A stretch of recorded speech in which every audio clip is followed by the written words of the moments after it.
এই প্রাণীর রক্তই পৃথিবীর সবচেয়ে দামি। অদ্ভুত বিষয় হল রক্তের রং লাল নয়, উজ্জ্বল নীল।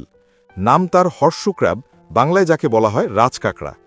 হর্স ক্র্যাবের রক্তের প্রতি লিটার দাম বাংলাদেশি মুদ্রায় 18 থেকে 20 লাখ টাকা পর্যন্ত।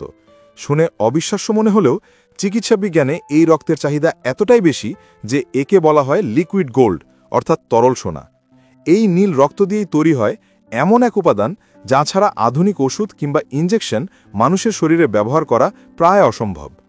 এদের শরীরে মানুষের মতো লাল রঙের হিমোগ্লোবিন নেই, পরিবর্তে আছে হিমোসায়ানিন নামের এক পদার্থ, যার প্রধান উপাদান লোহা নয়, তামা। সেই তামার উপস্থিতির কারণেই রক্তের রং হয় গাঢ় নীল। কিন্তু কেবল রং নয়, আসল বিস্ময় লুকিয়ে আছে এই রক্তের কার্যকারিতায়। দেখতে কাঁকড়ার মতো হলেও আসলে এটি এক প্রাগৈতিহাসিক প্রাণী, মাকড়সা ও বিছার ঘনিষ্ঠ আত্মীয়। পৃথিবীতে এর উপস্থিতি আজ থেকে প্রায় 450 মিলিয়ন বছর আগে, অর্থাৎ ডাইনোসর আসারও অনেক আগেই। কোটি কোটি বছর ধরে বেঁচে থাকা এই প্রাণী আজও চিকিৎসা বিজ্ঞানের এক অমূল্য সম্পদ হয়ে আছে, কারণ এর শরীর বেয়ে প্রবাহিত সেই নীল রক্ত। হর্স ক্র্যাবের রক্তে রয়েছে অ্যামিবোসাইট নামের এক বিশেষ কোষ, যা অসাধারণ সংবেদনশীল। কোনো ব্যাকটেরিয়া বা জীবাণু এই রক্তে প্রবেশ করলেই তার সঙ্গে সঙ্গে জমাট বেঁধে যায়, যেন শরীরের ভেতরেই এক প্রতিরোধ দেয়াল তৈরি হয়। এই কারণেই বিজ্ঞানীরা চিকিৎসা সরঞ্জাম, ইনজেকশন, এমনকি ভ্যাকসিন পরীক্ষার সময়ও এই নীল রক্তই ব্যবহার করেন। 1 ট্রিলিয়ন ভাগের 1 ভাগ ব্যাকটেরিয়া থাকলেও এই রক্ত তা শনাক্ত করতে সক্ষম, যা পৃথিবীর অন্য কোনো প্রাণীর পক্ষে সম্ভব নয়। এই কাঁকড়াগুলো সাধারণত অগভীর সমুদ্রের নরম কাদা বা বালিতে বাস করে।